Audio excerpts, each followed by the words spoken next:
Ce programme est financé par les amis et partenaires du ministère de Joyce Meyer. Ne vous plaignez pas d'être endetté si vous dépensez trop. À quoi ça sert de se plaindre de quelque chose si nous ne voulons rien faire pour le changer? Savez-vous combien de nos problèmes nous pourrions résoudre si nous le voulions?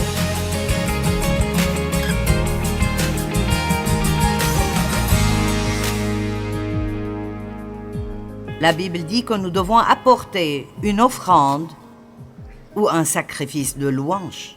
Donc, la louange est perçue par Dieu comme une offrande. Nous offrons nos louanges. Et la louange est simplement une histoire ou une narration. C'est l'histoire de quelque chose de bien que Dieu a fait pour vous. Alors, quand vous vous réunissez, que diriez-vous de parler des bonnes choses que Dieu fait au lieu de simplement... Combien d'entre vous en ont vraiment marre d'entendre tout le monde se plaindre à propos de tout? Je veux dire, je suis au point où je ne peux pas supporter de devoir écouter plus de gens se plaindre. Le psaume 50, 23 dit « Celui qui offre pour sacrifice des actions de grâce me glorifie. Et à celui qui veille sur sa voie, je ferai voir le salut de Dieu. »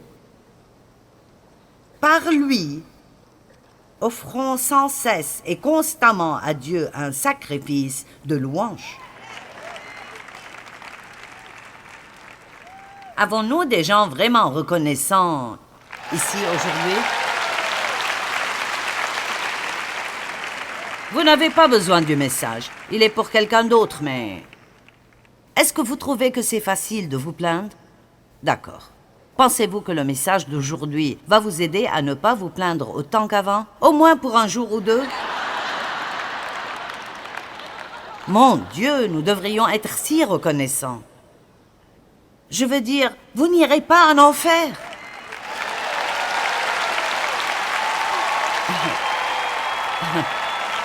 Pensez-y. Vous vivrez pour l'éternité. Waouh! Et dans la présence de Dieu. N'est-ce pas merveilleux? D'accord, se plaindre est un péché. Nombre 21, 4 à 7. Les Israélites. Il leur a fallu 40 ans pour faire un voyage de 11 jours, n'est-ce pas? Et combien d'entre nous errent autour des mêmes montagnes pendant des années et des années, au lieu de simplement aller de l'avant régler leurs problèmes et en finir? Amen. Je suis fatiguée de prendre du poids facilement. Mon métabolisme est si lent. Je souhaiterais être l'une de ces personnes qui pourraient manger tout ce qu'elles veulent. Eh bien, vous ne l'êtes pas.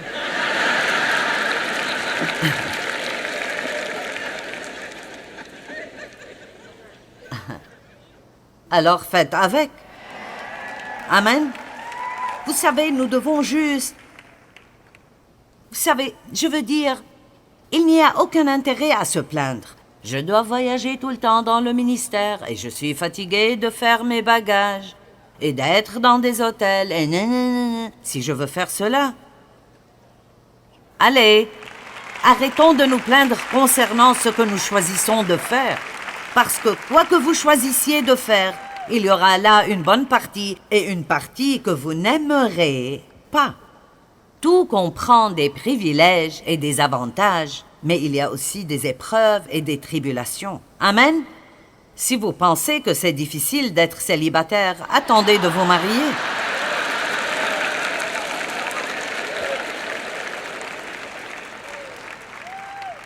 Amen. Si vous êtes célibataire, vous pouvez vous arrêter et manger quelque chose sans demander à personne. Vous pouvez aller où vous voulez aller et faire tout ce que vous voulez faire. Maintenant, j'aime être mariée, mais je dis que vous pouvez grogner parce que vous êtes célibataire, mais lorsque vous serez marié, vous grognerez à ce sujet aussi. Amen. Oh, wow! C'est le 3e message depuis que nous avons commencé hier soir. Maintenant, je peux juste vous dire tout ce que je veux.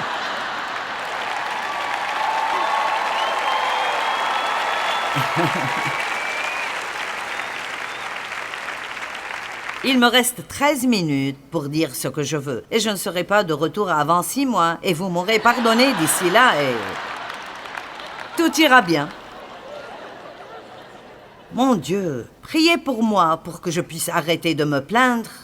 Priez juste pour moi et je prierai pour vous pour que nous puissions cesser de nous plaindre et de grogner.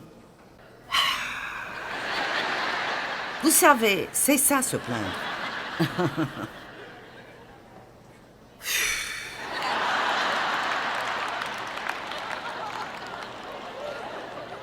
Est-ce que vous faites cela?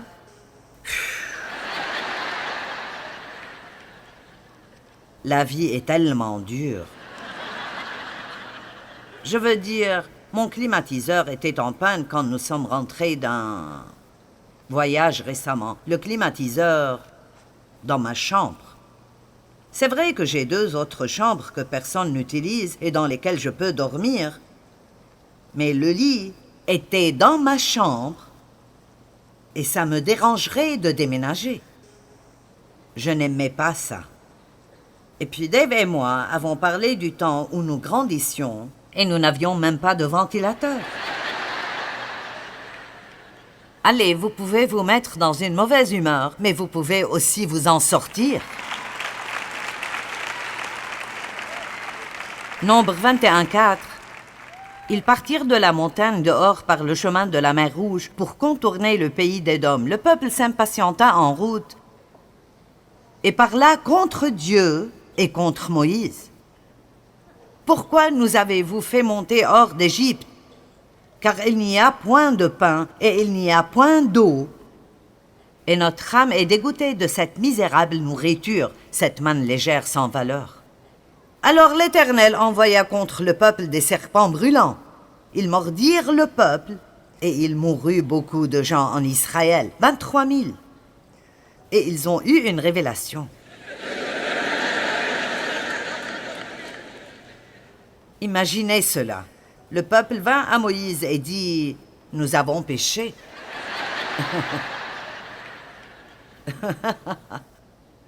Pouvons-nous comprendre cela avant d'avoir une plaie? Et vous savez,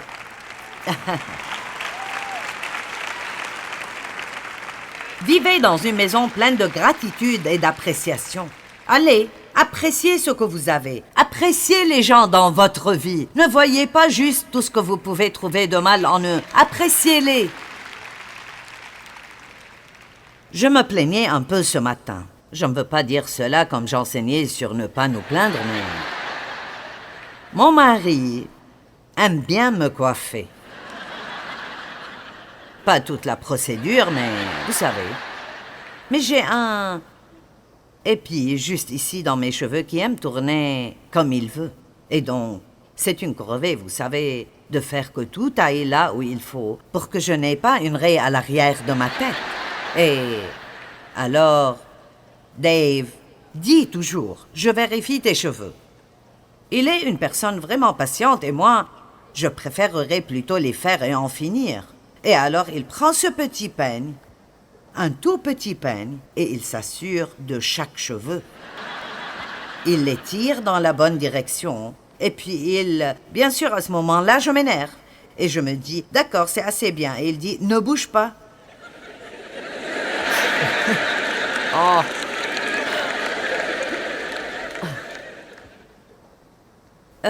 Et je dis, tu as des épis à l'arrière de ta tête aussi. N'est-ce pas comme ça que nous sommes? Si nous n'aimons pas quelque chose, nous attaquons immédiatement l'autre personne. Tes cheveux ne sont pas parfaits non plus. Pourquoi dois-je rester ici pendant que tu me coiffes? Vous voyez maintenant, je vous parle de nos problèmes de ménage. L'Éternel envoya contre le peuple des serpents brûlants. Ils mordirent le peuple et ils ont dit, « Nous avons péché. » Imaginez cela. Prie l'Éternel afin qu'il éloigne de nous ces serpents, et Moïse pria pour le peuple. Maintenant, ces paroles dans Nombre 21 est répétées dans 1 Corinthiens. Et il est écrit dans 1 Corinthiens que ces choses sont enregistrées. Paul a dit, ces choses ont été écrites pour notre instruction afin que nous ne fassions pas ce qu'ils ont fait. Allez!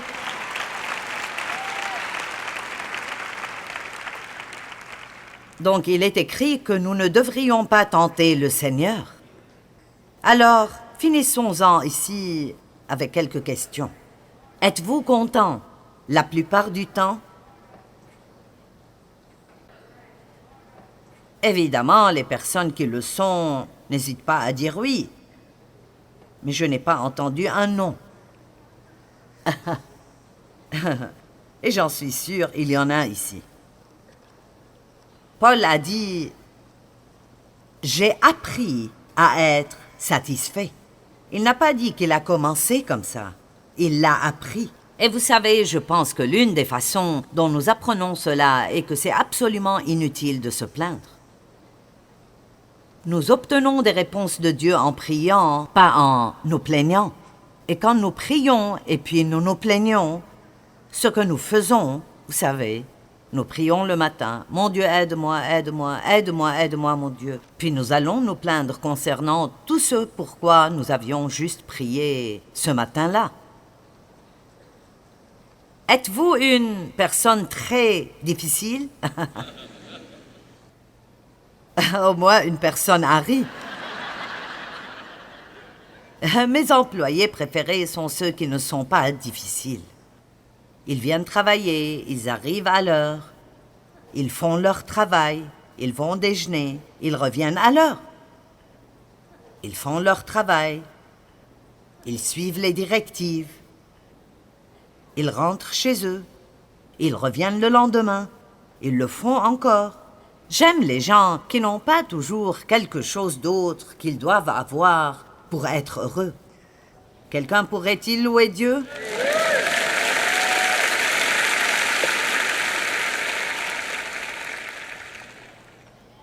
Vous n'aimerez pas cela, mais je le lirai. Luc 3,14. Des soldats lui demandèrent à Jésus, « Et nous, que devons-nous faire ?» Il leur répondit, « Ne commettez ni extorsion, ni fraude envers personne, et contentez-vous de votre solde. » Je pense que c'était le même gars qui avait ri avant. Il y a une personne entre ces milliers qui pense que je suis drôle. Maintenant, Jacques 5,9 dit « Ne vous plaignez pas les uns des autres. » Est-ce que ça vous a fait mal? Ne vous plaignez pas les uns des autres afin que vous ne soyez pas jugés. Ne vous plaignez pas, c'est juste un cadeau que je vous donne. Ne vous plaignez pas de quelque chose si vous ne voulez rien faire pour le changer. Comme votre emploi du temps. Dieu m'a dit une fois, tu as fait ton horaire. Si tu ne l'aimes pas, change-le. Si vous pensez que vous êtes trop occupé, dites non à certaines choses. Ne vous plaignez pas d'être fatigué si vous ne réajustez pas votre vie pour pouvoir vous reposer.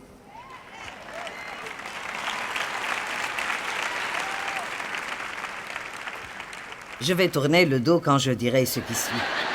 Il y a moins de gens ici qui se fâcheront contre moi alors. Ne vous plaignez pas d'être trop gros si vous voulez continuer à trop manger.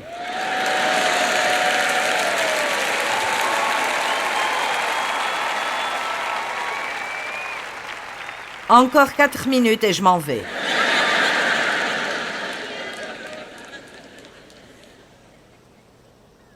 Ah, ne vous plaignez pas d'être endetté si vous dépensez trop. À quoi ça sert de se plaindre de quelque chose si nous ne voulons rien faire pour le changer? Savez-vous combien de nos problèmes nous pourrions résoudre si nous le voulions? D'accord, encore une écriture et je vous laisse. Ne vous plaignez pas sans chercher un remède. Habakkuk est allé à Dieu avec une plainte. Et Dieu a dit, écris la prophétie. grave-la sur des tables afin qu'on la lise couramment. J'aime cela, je vais le lire. Habacuc 2, 1 et 2. J'étais debout à mon poste et je me tenais sur la tour. Je veillais pour voir ce que l'Éternel me dirait et ce que je répliquerais après ma plainte. Avec une plainte, l'Éternel m'adressa la parole, écrit la prophétie. Grave-la sur des tables afin qu'on la lise couramment. Si vous avez une plainte dans la vie, alors regardez comment y remédier. Si vous n'avez pas le temps de faire quoi que ce soit et vous êtes toujours frustré, alors ayez une vision. Arrêtez-vous et regardez ce que vous faites de votre temps. Et voyez toutes les choses que vous faites qui ne portent pas du fruit et dans lesquelles vous êtes impliqué et que vous faites pour des raisons totalement erronées simplement parce que vous ne voulez pas que quelqu'un d'autre se fâche. Vous le faites simplement. Peut-être que vous étiez supposé le faire à un moment donné et que Dieu en a fini avec cela il y a des années et vous le faites toujours. Si le cheval est mort depuis 10 ans, il est temps de descendre. Vous savez, ne vous contentez pas d'essayer de faire la même chose encore et encore. Si ça ne fonctionne pas, ayez une vision. Si vous êtes endetté et sous beaucoup de pression, déterminez comment payer les factures. Voyez ce que vous pouvez vivre sans pendant un certain temps, de sorte à mettre de l'argent de côté et vous libérer de vos dettes. Ne restez pas endetté et à vous plaindre tout le temps. Amen. Donc ne vous plaignez pas si vous n'avez pas la vision pour y remédier. Dieu veut que nous soyons tous heureux. Néhémie s'est plaint à cause du mur effondré, alors il a eu une vision et un plan pour les réparer. Martin Luther King se plaignait du racisme et il a envisagé d'y mettre fin. Allez!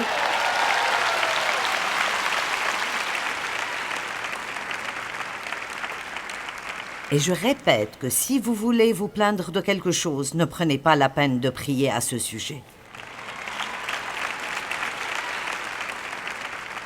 Je vais vous raconter une histoire. Un groupe de pasteurs que je connais est allé pêcher au large de la côte. Une pêche de nuit dans l'océan au large de la Californie. Et ils ont heurté un récif et ont eu un très grave accident de bateau. Et tous, vraiment, ont été blessés. Certains d'entre eux étaient vraiment amochés. Et ils ont contacté la garde côtière. Et quand les gardes-côtes sont arrivés là-bas, et c'est une règle de la mer, ils ont dit « permission de monter à bord ». Et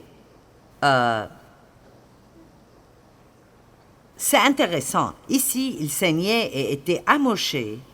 Et leur vie était un grand gâchis à ce moment-là, comme des gens qui vivent sans Christ.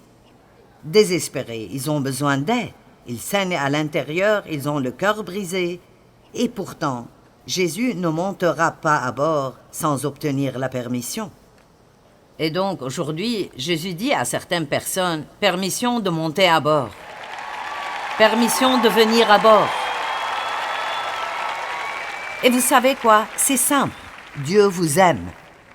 Peu importe combien vous avez de défauts, Dieu vous aime. Et il n'y a pas de trou tellement profond qu'il ne peut pas vous atteindre et vous faire sortir. Et il veut faire quelque chose de merveilleux dans votre vie. Il n'est pas trop tard. Et il n'y a pas de péché qui ne puisse être pardonné. Mais vous devez être prêt à faire une chose. Et c'est de dire que vous croyez que Jésus est le Fils de Dieu. Vous croyez qu'il a effectivement pris votre péché sur lui-même. Il est mort pour vous à votre place. Vos péchés sont pardonnés si vous recevez cela et décidez que vous voulez vous détourner du péché. Le repentir ne signifie pas seulement que je suis désolé pour mon péché, mais que je veux m'en détourner et me tourner vers Dieu et vivre une vie nouvelle. Amen. Maintenant, je vais être très honnête avec vous. Être chrétien est beaucoup mieux que d'être pécheur. Mais ce n'est pas facile. Vous savez, si vous vous détournez du péché et vous apprenez à vivre de nouveau, vous devrez étudier la parole et probablement vous faire de nouveaux amis. Et vous devez vous joindre à une église où vous pouvez être avec d'autres personnes qui vous aiment. Aucune de ces choses n'a à voir avec votre salut. Vous êtes sauvés parce que vous croyez. Mais si vous profitez de la vie que Jésus est mort pour vous donner, alors il y aura certaines choses que Dieu devra changer dans votre vie. Mais le problème, c'est qu'il est patient. Il ne fait jamais rien quand vous n'êtes pas prêt. Tout ce que je dis, c'est que si vous priez la prière du salut avec moi aujourd'hui, vous faites alors la première étape d'un très long voyage. Et je veux que vous soyez prêts pour ceci et désireux de l'avoir. Il ne s'agit pas seulement de prier la prière du pécheur puis de continuer à vivre de la même manière. Il s'agit d'être disposé à changer de vie. Qui ici a vraiment besoin que Jésus soit le Seigneur de sa vie? Vous voulez le recevoir comme votre sauveur? Allez, levez vos mains. Vous voulez le recevoir comme votre sauveur? Peut-être que vous dites, eh bien, Joyce, tu sais, je ne suis même pas sûre d'être sauvé. Il y a beaucoup de gens qui sont juste religieux. Je veux dire, ils vont juste à l'église et ils font tous les rituels. Et vous savez, ils dépendent de ces choses. Eh bien, je vais à l'église. Eh bien, rester dans le garage toute la journée ne fait pas de vous une voiture. Ce n'est pas parce que vous êtes allé à l'église que vous êtes chrétien. Amen? Je veux dire, la chrétienté est d'ouvrir votre vie et de dire « Je suis un pécheur, j'ai besoin de toi, viens vivre en moi et fais de moi ce que tu veux que je sois. » Si vous voulez que je prie avec vous, je vais vous demander de vous lever là où vous êtes. Nous n'allons pas vous faire venir devant, juste levez-vous. Allez, si vous êtes sérieux, alors levez-vous. Amen, amen. D'accord. Allez, partout. Sur ces balcons, c'est bien. Partout. Partout où vous êtes. Ayons un renouveau ici aujourd'hui et rendons le diable vraiment fou. Amen. Allez, maintenant, écoutez. Nous allons tous prier cette prière avec vous. Et je vous ai demandé de vous lever parce que si vous ne prenez pas position ici, vous ne le ferez pas dans le monde. Donc, j'aime demander aux gens de le faire parce que c'est comme si vous disiez que vous êtes sérieux à ce sujet. Alors, prions. Père Dieu, je t'aime. Jésus, je crois en toi. Je crois que tu es mort pour moi. Je suis désolé pour mes péchés. Je me repens. Je me détourne du péché.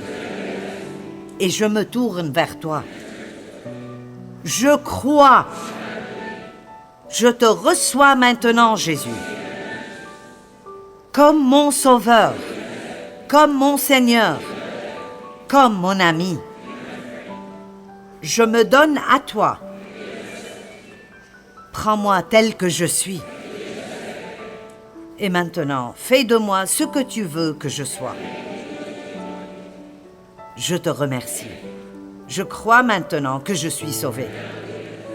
Mes péchés sont pardonnés. Je suis en route vers le paradis. Et je vais profiter du voyage. Allez, louons Dieu pour toutes ces nouvelles âmes aujourd'hui. Amen. Se plaindre peut certainement rendre nos prières inefficaces. Au lieu de cela, nous devons être reconnaissants pour les bonnes choses que Dieu a apportées dans nos vies.